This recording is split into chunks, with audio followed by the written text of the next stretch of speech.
नमस्कार दोस्तों, स्वागत है आपका मेरे YouTube channel study with Ashok में। दोस्तों, पिछली लेक्चर में हमने देखा कि हमने एक ओवरव्यू लिया था भारत के इतिहास का, जिसमें हमने प्रागैतिहासिक काल, आदि ऐतिहासिक काल और ऐतिहासिक काल का अध्ययन किया। इसी सीरीज में आज हम अध्ययन करेंगे प्राचीन इतिहास के स्रोत का। दोस्तों, ये एक ऐसा टॉपिक है जिसमें एग्ज़ाम से हमेशा कुछ न कुछ पूछा जाता है, क्योंकि हिस्ट्री को जानने का ये एक महत्वपूर्ण साधन है। तो आइए शुरू करते हैं प्राचीन इतिहास के स्रोत। दोस्तों, प्राचीन इतिहास के स्रोत को यदि हम स्टार्ट करें तो हम देखेंगे कि हम इसे भी 3 भागों में बांट के पढ़ेंगे: साहित्यिक स्रोत, पुरातात्विक स्रोत और विदेशी यात्रियों का विवरण। दोस्तों, साहित्यिक स्रोत की यदि हम बात करें तो हम देखेंगे कि इसे 2 भागों में बांट के हम पढ़ेंगे। एक धार्मिक साहित्य और दूसरा लौकिक साहित्य। धार्मिक साहित्य में दोस्तों हम देखेंगे ब्राह्मण साहित्य और ब्राह्मणेतर साहित्य। ब्राह्मण साहित्य में यदि हम बात करें तो हम वेदों की बात करेंगे। वेदों में हमारा ऋग्वेद, जितने भी चारों वेद हैं वो चारों वेद आएंगे हमारा, और ब्राह्मण ग्रंथ, आरण्यक, उपनिषद। इसके बाद हम पढ़ेंगे स्मृतियाँ, वेदांग, महाकाव्य और पुराण। शुरू के 4 जो हैं वेद, ब्राह्मण ग्रंथ, आरण्यक और उपनिषद, इसे वैदिक साहित्य के 4 भाग कहा जाता है। और इसमें सबसे अंतिम भाग है उपनिषद। इसे हम वेदांग भी कहते हैं, वेदांत भी कहते हैं, वेदांग नहीं वेदांत, ठीक है। उसके बाद हम पढ़ेंगे ब्राह्मणेतर साहित्य। ब्राह्मणेतर साहित्य की यदि हम बात करें तो इसमें हम बौद्ध साहित्य और जैन साहित्य का अध्ययन करेंगे। लौकिक साहित्य की यदि हम बात करें तो एक ऐसा साहित्य ग्रंथ होता है जिसमें केवल जीवन वृत्तांत दिए होते हैं किसी के, जैसे पाणिनि के रचित अष्टाध्यायी, कौटिल्य की रचित अर्थशास्त्र। इसके बाद हम पुरातात्विक स्रोतों की यदि हम बात करेंगे तो यानी कि पुरातात्विक का अर्थ है खुदाई से जो स्रोत हमको मिले हैं। इसमें अभिलेख होंगे। दोस्तों, अभिलेख क्या होते हैं? अभिलेख किसी विशेष महत्व के लेख को अभिलेख कहा जाता है। अभिलेख पत्थर या धातु जैसी ठोस सतहों पर उत्कीर्ण किए गए पाठन सामग्री को कहते हैं। इसका शासक अपने आदेशों को इस तरह उत्कीर्ण करवाते थे ताकि लोग उन्हें देख सकें और पढ़ सकें और उनका पालन कर सकें। इसमें हम शिलालेख पढ़ेंगे, स्तंभलेख पढ़ेंगे, गुहालेख पढ़ेंगे। जैसे हम चंद्रगुप्त मौर्य के अभिलेख होंगे, अशोक के अभिलेख होंगे, ठीक है, रुद्रदामन का अभिलेख होगा, वो हम अध्ययन करेंगे। इनमें मुद्राएं हम देखेंगे, कौन कौन सी मुद्राएं किस शासकों ने सबसे ज़्यादा मात्रा में कौन सी मुद्राएं चलाई, स्वर्ण की मुद्राएं सबसे ज़्यादा किसने चलाई, सिक्के की मुद्राएं किसने चलाई। स्मारक और भवन पढ़ेंगे, कौन कौन से मंदिर या भवन कहाँ कहाँ पर स्थित हैं। उसके बाद हम आएंगे विदेशी यात्रियों का विवरण। विदेशी यात्रियों के विवरण की यदि हम बात करें तो हम देखेंगे यूनानी लेखक कौन कौन आए थे, चीनी कौन कौन आए थे, अरबी कौन कौन आए थे। जैसे यूनानियों में हेरोडोटस आया था, मैगस्थनीस था, टॉलमी था, निरियाकस था, टाइमेकस है, प्लिनी है। इसके बारे में डिटेल में पढ़ेंगे। चीनी यात्री में हम फाहियान है, सुंगयुन है, ह्वेनसांग है, इत्सिंग है। अरबी यात्रियों की यदि हम बात करें तो तारानाथ है और अलबरूनी है। दोस्तों, तो चलिए शुरू करते हैं पहला पार्ट इसका, साहित्यिक स्रोत, इसको बोलते हैं लिटरेरी सोर्सेस। वेद भारत के सर्वप्राचीन धर्म ग्रंथ हैं, जिसका अर्थ है जानना अर्थात ज्ञान। इसकी भाषा संस्कृत है और लिपि ब्राह्मी है। इसके संकलनकर्ता वेदव्यास हैं और इसकी रचना स्थल सप्त सैंधव क्षेत्र पंजाब है। सप्त सैंधव क्षेत्र दोस्तों वो क्षेत्र होता है जहाँ 7 नदियों का स्थान, सप्त सैंधव, सिंधु, झेलम, चिनाब, रावी, व्यास, सतलज और सरस्वती। वेदों पर लिखी गई अंग्रेजी भाषा की पहली पुस्तक प्रोफेसर मैक्स मुलर ने लिखी है और ये जर्मन के थे, और इस किताब का नाम था sacred book of the east. दोस्तों, वेदों के अन्य नाम भी हैं, जैसे नित्य। वेदों को पीढ़ी दर पीढ़ी बताकर जीवित रखा गया है, इसलिए इसे नित्य कहा गया। जैसे हम लोग अपने पिताजी से या दादा दादी से कहानियाँ सुनते हैं परियों वरियों की, जो कोई याद नहीं करता है, केवल बताकर जीवित रखा गया है। इसी प्रकार से वेदों को भी जीवित रखा गया है। श्रुति यानी कि वेदों को एक दूसरे को सुनाकर जीवित रखा गया। इसके बाद आता है अपरुषे, ये भी वेदों का ही एक अन्य नाम है। इसमें बताया गया है कि वेद किसी पुरुष की कृति ना होकर ईश्वर ने ऋषियों मनीषियों को प्रदान किया था, अतः इसे अपरुषे कहा गया है। संहिता, इसमें वेदों को जुटाकर पदखंड में संकलन किया गया है, अतः इसे संहिता भी कहा गया जाता है। दोस्तों, अब बात करते हैं वेदों की संख्या है 4। कौन कौन से? ऋग्वेद, यजुर्वेद, सामवेद और अथर्ववेद। इनमें से इन तीनों को मिला के बोला जाता है वेद त्रयी, और ये एग्ज़ाम में पूछा भी जाता है। सबसे पहला वेद हम पढ़ेंगे ऋग्वेद। ये पहला और प्राचीनतम वेद है। इसका रचना काल है 1500 BC से 1000 BC। इसमें 10 मंडल हैं, 1028 सूक्त हैं और 10,580, किसी किसी किताब में 10,462 ऋचाएँ हैं। दिया होगा वो भी ठीक ही है। इसको पढ़ने वाला ऋषि होत्र कहलाता है।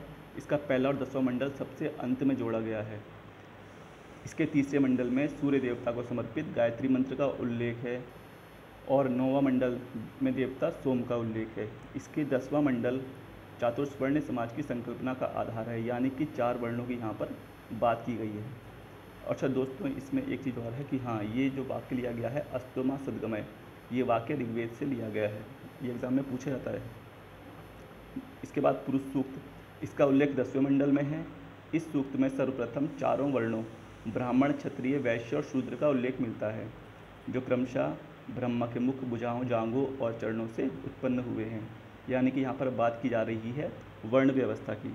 दोस्तों, यहाँ पर जो वर्ण व्यवस्था थी वो कर्मों के आधार पर डिपेंड होती थी। जैसे ब्राह्मण का कार्य था केवल धार्मिक अनुष्ठान करना। क्षत्रिय का कार्य था केवल शासक वर्ग होता था ये। वैश्य का कार्य था कृषि और व्यापार करना। शूद्र का काम था सेवा कार्य, यानी इन सब की सेवा करना। नासदीय सूक्त, ये भी 10वें मंडल में है। इस सूक्त में ऋग्वैदिक कालीन 40 नदियों का उल्लेख किया गया है। सबसे पवित्र नदी सरस्वती, सबसे प्रसिद्ध नदी सिंधु को बताया गया है, इसका सर्वाधिक बार उल्लेख भी है। और सबसे अंतिम नदी गोमती को कहा गया है। 2 से 7 मंडल के ऋषि एक ही वंश और गोत्र के थे, इसलिए दूसरे से 7वें मंडल को गोत्र, ऋषि या वंश मंडल कहा जाता है। ऋग्वेद में पत्नियों को जायदस्तक या गृह पत्नी कहा गया है।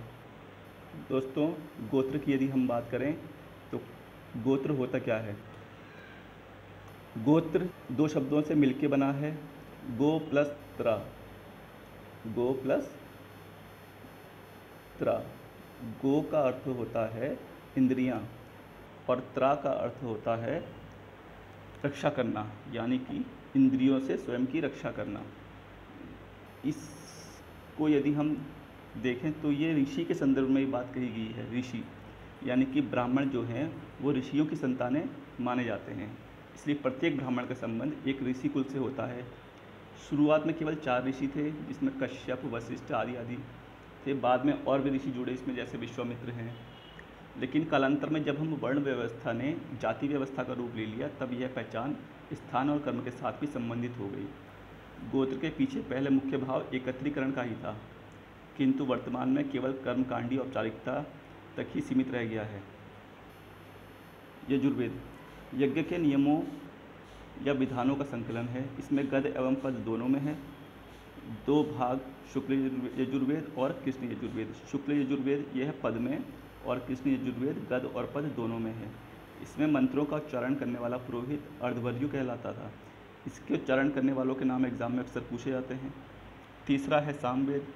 इसे भारतीय संगीत का जनक भी कहा जाता है। सारेगामा पाधानी, इसकी उत्पत्ति भी यहीं से हुई है।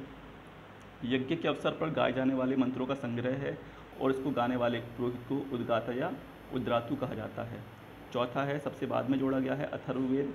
इसमें ब्रह्म ज्ञान, धर्म, समाज निष्ठा, रोग निवारण, जादू टोना, तंत्र मंत्र आदि अनेक विषयों का वर्णन है। इसका नाम अथर्वा और अंगिरस नामक 2 ऋषियों के नाम पर पड़ा है। इसमें सभा और समिति को प्रजापति की 2 पुत्रियां कहा गया है। दोस्तों, सभा और समिति मैं आगे बताऊंगा ये क्या है। ये जिस प्रकार वर्तमान में राज्यसभा और लोकसभा है, उसी प्रकार प्राचीन काल में भी ये हुआ करती थी। ये सभा जो थी ये बहुत विद्वान लोगों की सभा हुआ करती थी और समिति नॉर्मल लोगों की सभा हुआ करती थी। इसके मुंडकोपनिषद से भारत का राष्ट्रीय आदर्श वाक्य सत्यमेव जयते लिया गया है। दोस्तों, ये याद रखना, मुंडकोपनिषद बोला है इसने, एक मांडुक्योपनिषद भी होता है। तो ये पूछा था कि कहाँ से लिया गया है, तो मुंडकोपनिषद से लिया गया है। क्या? सत्यमेव जयते। इसके पुरोहित को ब्रह्म कहा जाता है। इसके बाद हम बात करेंगे ब्राह्मण ग्रंथों की। तो प्रत्येक वेद की रचना, गद्य रचना ही ब्राह्मण ग्रंथ है। इसके वेदों के ब्राह्मण ग्रंथ, उसके उपवेद और प्रणेता कौन कौन है, आइए हम देखते हैं। ऋग्वेद के ब्राह्मण ग्रंथ है कौशिकी और ऐत्रेय। इसका उपवेद है आयुर्वेद और इसके प्रणेता हैं धन्वंतरी। दूसरा है यजुर्वेद, इसके ब्राह्मण ग्रंथ हैं तैत्तिरीय व शतपथ और इसका उपवेद है धनुर्वेद। इसके प्रणेता हैं विश्वामित्र। तीसरा है हमारा सामवेद, इसके ब्राह्मण ग्रंथ है पंचविश व जैमिनीय और इसका उपवेद है गंधर्व वेद और इसके प्रणेता हैं भरत मुनि। चौथा है अथर्ववेद, इसके हैं ब्राह्मण ग्रंथ गोपथ और इसका उपवेद है शिल्पवेद और इसके प्रणेता हैं विश्वकर्मा। उसके बाद आते हैं आरण्यक। आरण्यक यानी कि जंगल या वन, जो वन में पढ़ा या पढ़ाया जाए। दार्शनिक ग्रंथ है ये और इसका विषय है आत्मा परमात्मा, जन्म मृत्यु पुनर्जन्म आदि। ये ज्ञान मार्ग और कर्म मार्ग के बीच एक सेतु का कार्य करते हैं। इसके बाद बात आती है उपनिषदों की। उपनिषद का अर्थ है निकट बैठना गुरु के, यानी कि गुरु के समीप बैठकर एकांत में सीखना। इनकी संख्या 108 है और इन्हें वेदांत भी कहते हैं, अभी बताया था मैंने पीछे, क्योंकि ये वैदिक साहित्य का अंतिम भाग है। इसके बाद आता है वैदिकोत्तर साहित्य। वैदिकोत्तर साहित्य में देखते हैं, देखो क्या है, वेदों के मंत्रों के अर्थों को समझने के लिए वेदांत की रचना की।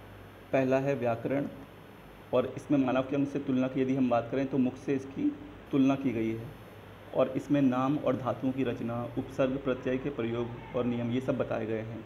दूसरा है ज्योतिष, इसकी तुलना की गई है आँख से, इसका मतलब है ज्योतिष शास्त्र। ज्योतिष शास्त्र के विषय में इसमें बताया गया है और इसके आचार्य हैं लगध मुनि। तीसरा है निरुक्त, निरुक्त का तुलना किया गया है कान से और ये शब्दों के अर्थ निकालने के लिए सूत्र प्रयोग किए जाते थे, वो है। चौथा है शिक्षा, शिक्षा की तुलना यदि हम देखें तो नाक से की गई है और इसमें वैदिक वाक्यों के स्पष्ट उच्चारण हेतु कुछ नियम दिए गए हैं। अगला है छंद, छंद की तुलना की गई है पैरों से, ये लय को बताने के लिए है, जो हम लोग छंद पढ़ते हैं चौपाई, दोहा, सोरठा, वो। अगला है कल्प, कल्प की तुलना हाथ से की गई है और इसमें वैदिक कर्म कांडों को संपन्न कराने हेतु कुछ विधि और नियम दिए गए हैं। अगला है दोस्तों सूत्र, सूत्र ऐसे सूत्र जिनमें यज्ञों की विधि एवं नियमों का प्रतिपादन की, इनकी संख्या 4 है। श्रोत सूत्र, ग्रह सूत्र, धर्म सूत्र और शुल्ब सूत्र। दोस्तों ये श्रोत सूत्र है, इसमें अग्नि में किए जाने वाले यज्ञ अनुष्ठानों इनका वर्णन किया गया है। दूसरा है ग्रह सूत्र, इसमें लौकिक और परलौकिक जीवन से संबंधित कर्तव्यों का वर्णन है। तीसरा है धर्म, धर्म में क्या बताया गया है, इसमें 4 वर्णों और 4 आश्रमों के बारे में बताया गया है। आपने आश्रम व्यवस्था के बारे में हम आगे पढ़ेंगे। आश्रम व्यवस्था, इसमें ब्रह्मचारी अवस्था, गृहस्थ जीवन, वानप्रस्थ जीवन और सन्यासी जीवन, ठीक है। अगला है चौथा शुल्ब सूत्र, इसमें ज्योमेट्री से संबंधित कुछ नियम हैं, उनके बारे में बताया गया है। अगला आता है संस्कार। दोस्तों संस्कार का अर्थ शुद्धिकरण है, इनकी संख्या 16 है और इसमें जो पहला और 11वां 16वां यही मुख्य हैं। पहला संस्कार है गर्भधारण संस्कार से, जब महिला गर्भधारण करती है। 11वां है उपनयन संस्कार। उपनयन संस्कार, उपनयन और संस्कार 2 शब्दों से मिलकर बना है। उपनयन का मतलब होता है सन्निकट या निकट ले जाना और संस्कार का अर्थ होता है ब्रह्म और ज्ञान। इसको उपनयन संस्कार के बाद ही बालक द्विज कहलाता था। इसमें होता क्या है दोस्तों, इसमें जनेऊ पहना जाता है जिसमें नियमों का पालन करना होता है, उसके बाद बालक द्विज कहलाता है, यानी कि इसके बाद ही शिक्षा का अधिकार मिलता था। जनेऊ का मतलब होता है दूसरा जन्म, पहला माता पिता से और दूसरा धर्म में प्रवेश से। इसमें जनेऊधारी लोग एक धागा टाइप का पहनते हैं, उसमें 3 धागे होते हैं स्वयं के, और जो यदि शादीशुदा हैं तो वो 6 धागों का जनेऊ पहनते हैं जिसमें 6 होते हैं। इसके कई सारे नियम हैं कि बाएं कंधे के ऊपर और दाईं भुजा के नीचे इसको पहनना होता है, ये थोड़ा वैज्ञानिक भी है। अच्छा, उपनयन संस्कार के बाद बालक द्विज कहलाता था, ये तो बता दिया। शूद्र और महिलाओं का उपनयन संस्कार नहीं होता था। ब्राह्मणों का बच्चों का 8वें वर्ष, क्षत्रिय के बच्चों का 11वें वर्ष और वैश्य के बच्चों का 12वें वर्ष उपनयन संस्कार होता था। इसके बाद स्मृतियाँ आती हैं। स्मृतियाँ क्या हैं? प्राचीन काल में राज्य एवं समाज के संचालन के लिए जिस कानूनी ग्रंथों का विकास किया गया उसे स्मृति कहा जाता है। स्मृति ग्रंथों का विकास धर्मसूत्र से हुआ है तथा ये पद में लिखी गई हैं, लेकिन इसका एक अपवाद है विष्णु स्मृति, ये गद्य में लिखा गया है। स्मृतियों की संख्या 6 है। पहली है मनुस्मृति, सबसे अधिक प्रामाणिक व प्राचीन, ये एग्जाम में पूछा भी जाता है, सबसे प्राचीन स्मृति कौन सी है। उसके बाद है विष्णु स्मृति, फिर याज्ञवल्क्य, फिर गौतम, नारद और वशिष्ठ। इसके बाद दोस्तों आता है महाकाव्य। महाकाव्य दो हैं, एक रामायण और दूसरा महाभारत। रामायण इसको आदिकाव्य भी कहा जाता है। इसकी भाषा संस्कृत है, लिपि ब्राह्मी, रचनाकार महर्षि वाल्मीकि, और कांड इसमें 7 हैं। वो 7 कांड कौन कौन से हैं तो देखते हैं। पहला है बाल्यकांड, दूसरा है अयोध्या कांड, तीसरा है आरण्य कांड, चौथा है किष्किंधा कांड, पांचवा है सुंदर कांड, छठा है युद्ध कांड और सातवां है उत्तरकांड। बाल्यकांड में राम के बचपन के बारे में बताया गया है। अयोध्या कांड में राम के राज्याभिषेक के बारे में बताया गया है। अरण्य कांड में जो पंचवटी में निवास बताया गया है सीता माता का, और सुपर्णखा से भेंट बताई गई है। चौथा है किष्किंधा कांड। तो किष्किंधा कांड में राम के सुग्रीव से मित्रता बताई गई है, और ये सबसे छोटा है, ये भी पूछ लेता है कि सबसे छोटा कांड कौन सा है। उसके बाद आता है सुंदरकांड। सुंदरकांड में हनुमान द्वारा सीता को सांत्वना देते हुए बताया गया है। उसके बाद है युद्ध या लंका कांड, ये रावण पर राम की विजय है, सबसे बड़ा कांड यही है। उसके बाद आता है उत्तरकांड, इसमें रावण का वध होगा, राम की अयोध्या वापसी होगी, सीता का वनवास होगा, लव कुश का जन्म होगा, ये सब इसमें। इसके बाद आते हैं महाभारत में, ये विश्व का सबसे बड़ा महाकाव्य है। इसकी भाषा संस्कृत और लिपि ब्राह्मी। इसके रचनाकार वेदव्यास, पूरा नाम है महर्षि कृष्ण द्वैपायन वेदव्यास।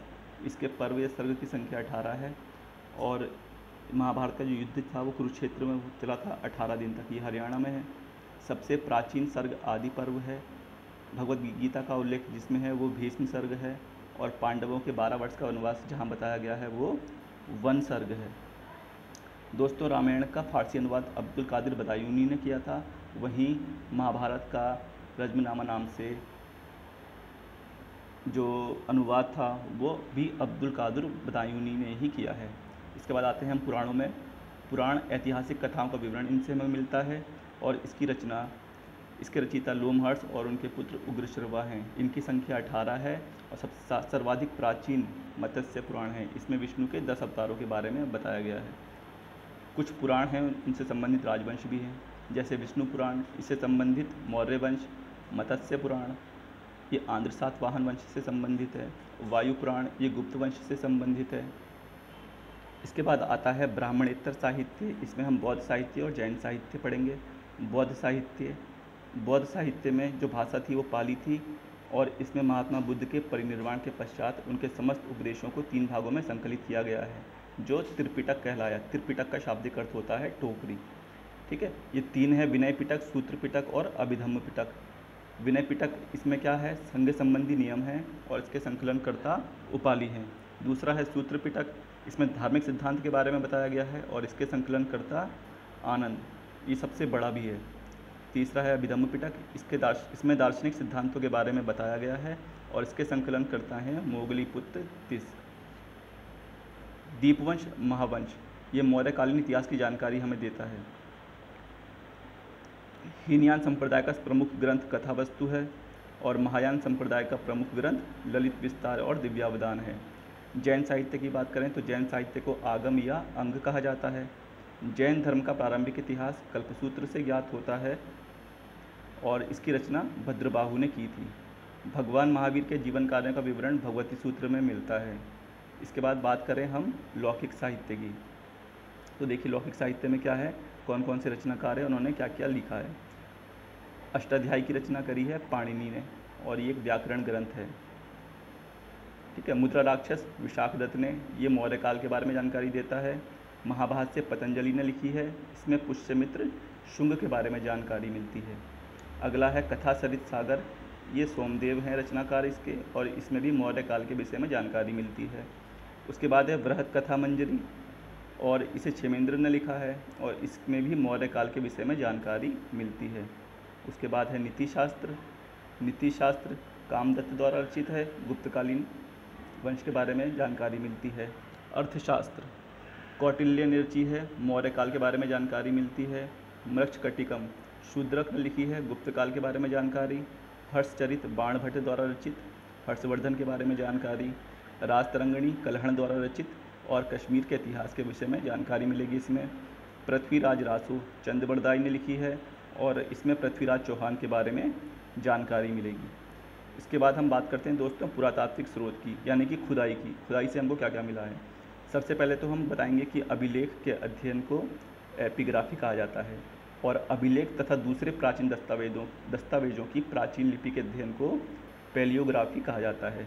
सिक्कों के अध्ययन को न्यूमिस्मेटिक्स कहते हैं, पूछा गया है एग्जाम में, और इसके जनक हैं जेम्स प्रिंसेप। विश्व का प्राचीनतम अभिलेख मध्य एशिया यानी कि ईरान के बोगचकोई से 1400 BC में प्राप्त हुआ है। इस अभिलेख में इंद्र, वरुण, मित्र एवं नासत्य नामक वैदिक देवताओं के नाम मिलते हैं। दोस्तों ईरानियों का एक प्रसिद्ध धर्म ग्रंथ है जिसका नाम है जिंद अवेस्ता। उसमें कई सारी सिमिलरिटी हैं जो ऋग्वेद से मिलती हैं। भारत में सबसे प्राचीन अभिलेख मौर्य सम्राट अशोक के हैं जो लगभग 300 BC के हैं। भारतवर्ष का सर्वप्रथम उल्लेख हाथी गुम्फा अभिलेख में मिलता है। इम्पोर्टेंट क्वेश्चन है। अब देखें कुछ अभिलेख और उसके शासकों के बारे में पढ़ते हैं। हाथी गुम्फा अभिलेख ये कलिंग नरेश खारवेल के विषय में बताएगा। जूनागढ़ गिरनार पर स्थित है। रुद्रदामन एक शक राजा हैं, उनके बारे में बताएगा। नासिक अभिलेख गौतमी बलश्री के बारे में, ये सातवाहन शासक हैं। प्रयाग स्तंभलेख समुद्रगुप्त से संबंधित। एहोल अभिलेख पुलकेशिन द्वितीय से संबंधित, इम्पोर्टेंट है, पूछा जाता है एग्जाम में। मंदसौर अभिलेख ये मालवा नरेश यशोधर्मन से संबंधित है। ग्वालियर अभिलेख प्रतिहार नरेश भोज से संबंधित। भीतरी स्तंभलेख स्कंदगुप्त से संबंधित। वेशनगर का गरुड़ स्तंभलेख ये यूनानी राजदूत हेलियोडोरस से संबंधित है। इसके बाद हम बात करें मंदिरों की, तो उत्तर भारत के मंदिर नागर शैली के, मध्य भारत के मंदिर बेसर शैली के और दक्षिण भारत के मंदिर द्रविड़ शैली के निर्मित हैं। मंदिर और हम उसके स्थानों के बारे में पढ़ते हैं। तो दोस्तों ये जो दशावतार का मंदिर है ये है देवगढ़ झांसी में। भीतरगांव का मंदिर है कानपुर में। राजराजेश्वर का मंदिर तंजौर या तमिलनाडु में। कंदरिया महादेव का मंदिर ये है खजुराहो MP में। पाँचवा है अंकुरवाट का मंदिर, ये है कंबोडिया। इसके बाद हम सिक्के की यदि हम बात करें तो सिक्के प्राचीनतम सिक्कों को आहत सिक्का कहा जाता है या पंचमार्क भी कहा जाता है। इन सिक्कों पर कोई लेख नहीं होता था, केवल आकृतियाँ विद्यमान थी। सर्वप्रथम सिक्कों पर लेख एवं तिथियाँ लिखने की परंपरा शुरू करी है यूनानी शासकों ने। सर्वाधिक सिक्के मौर्य शासकों ने चलाए। सर्वाधिक शुद्ध सोने के सिक्के कुषाण शासकों ने चलाए। सर्वाधिक मात्रा में सोने के सिक्के गुप्त शासकों ने चलाए। शीशे के सिक्के की यदि हम बात करें तो सातवाहन शासकों ने शीशे के सिक्के चलाए। मूर्तियों का निर्माण कुषाण काल से आरंभ हो गया था। कुषाणकालीन मूर्तियों पर वैदेशिक प्रभाव है, जबकि मथुरा कला पूर्णतः स्वदेशी है। चित्रकला की यदि हम बात करें, चित्रकला से लोगों की भावनात्मक अभिवृत्ति पर प्रकाश पड़ता है। भीमबेटका में मिली है MP में, भीमबेटका MP में पड़ता है ये। विदेशी यात्रियों के विवरण, जो थर्ड पार्ट है हमारा लास्ट, ये क्या है, विदेशी यात्रियों का विवरण। इसमें यूनानी लेखक हैं, पहला हेरोडोटस आएगा। इसको इतिहास का पिता कहा जाता है। इसकी पुस्तक है हिस्टोरिका। अगला है मेगास्थनीज, ये सेल्यूकस निकेटर का राजदूत था और इसने जो पुस्तक लिखी है उसका नाम है इंडिका।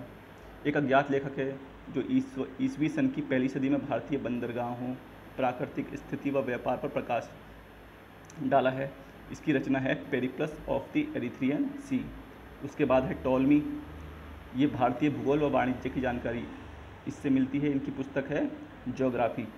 उसके बाद स्ट्रैबो एक इतिहासकार है, इसने मेगास्थनीज के विवरण को काल्पनिक कहा है।